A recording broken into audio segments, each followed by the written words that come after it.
Hi there. So I'm here in the hospital. Okay, I'm on duty. Okay, so I'm quite bored, so I decided to make this intro video. Okay, so I think I did a video about the onboard preamps. I think that is my first vlog, but I'm going to make another one in relation to if you want them to become your upgrades. Okay, in your bass guitar. So uh, onboard preamps come in a variety of setups, or should I call it setups? Okay, some of them have the 2-band EQ, the 3-band EQ, and the 4-band EQ. Some of them have mid boosts. Okay, so you might be asking, what should I get? What preamp should I get? Okay, so I will discuss this in relation to the context of upgrades. Okay, upgrades, and hopefully I can help you decide which preamp to get. Okay, there are a lot of preamps out there, but I prefer the Filipino-made preamps, the Final Shape and the Tor preamp. Okay, I'm not saying that the imported ones are superior or inferior. Okay,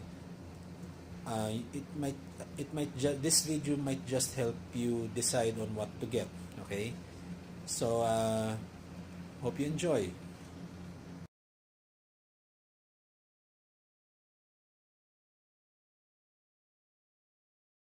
So here I will be showing three slides or three pictures of oversimplified, I really mean oversimplified diagrams of the equalizers.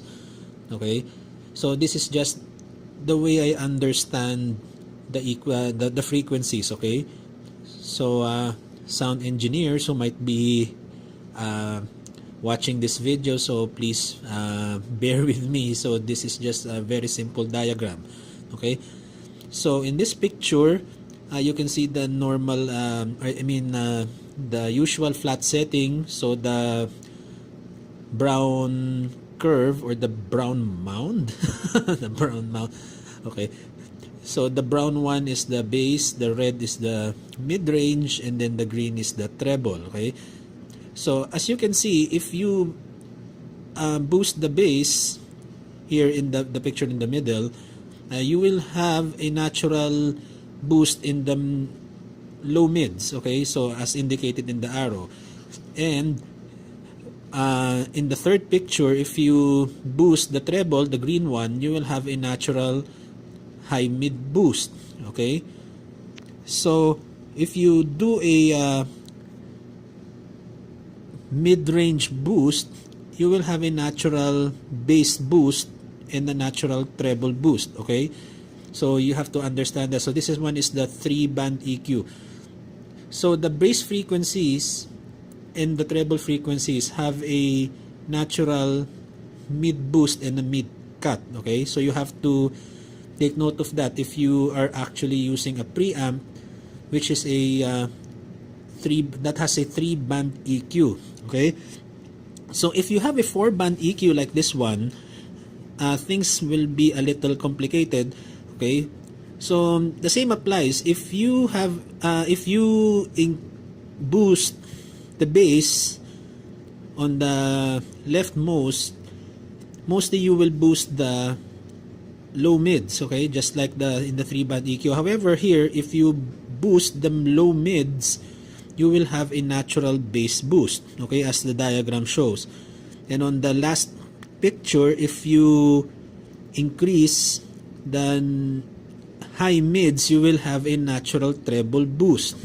Okay, so again, these are just oversimplified diagrams, okay, for you to at least get a picture of how these EQs work.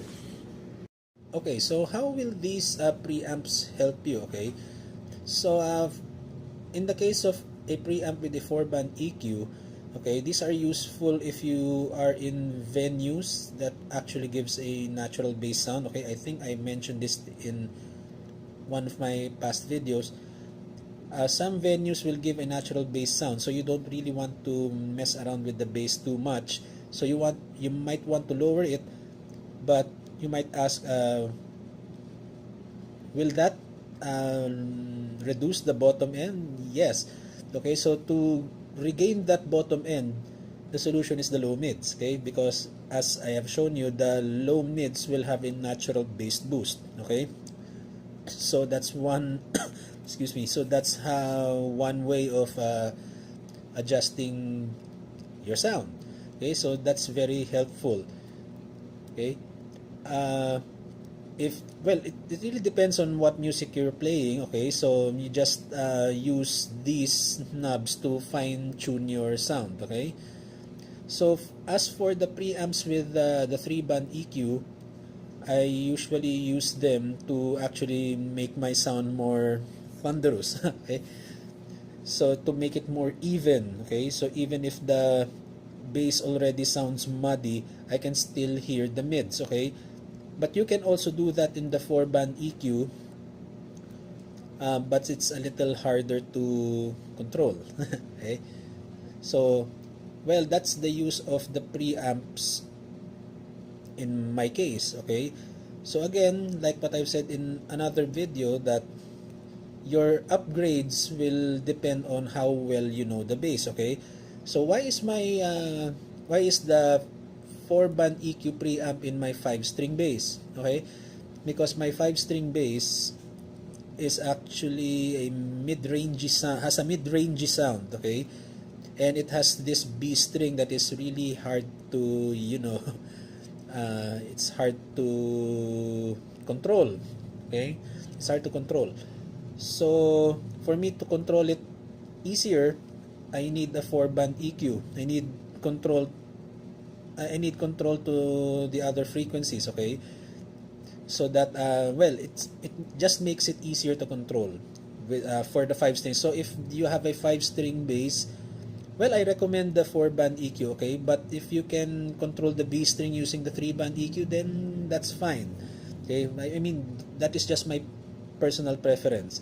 Okay, and since the 4-string bass doesn't need much tweaking, okay, so the 3-band EQ will be a preamp with a 3-band EQ will be fine in that case. Okay, so with just the 3-band EQ, I can control the sound easily.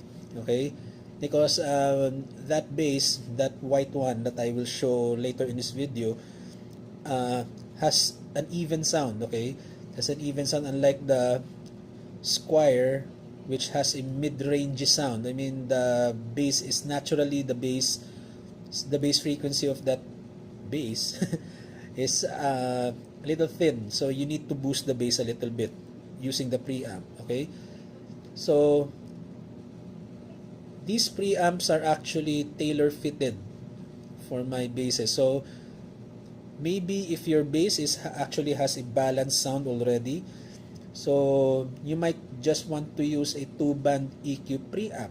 Okay, so this really depends on how well you know your bass. You must adjust your upgrades based on the natural characteristics of your bass. Okay, so my upgrades might not be applicable to your bass. Okay, so you're the one who actually knows what upgrades will be the best for your bass. Okay, so this is just a rough guide, okay, for you, and I really hope that I can help you to save money. Okay, so hopefully this one helps. So I will be showing up 2 videos of me demonstrating my 2 basses that have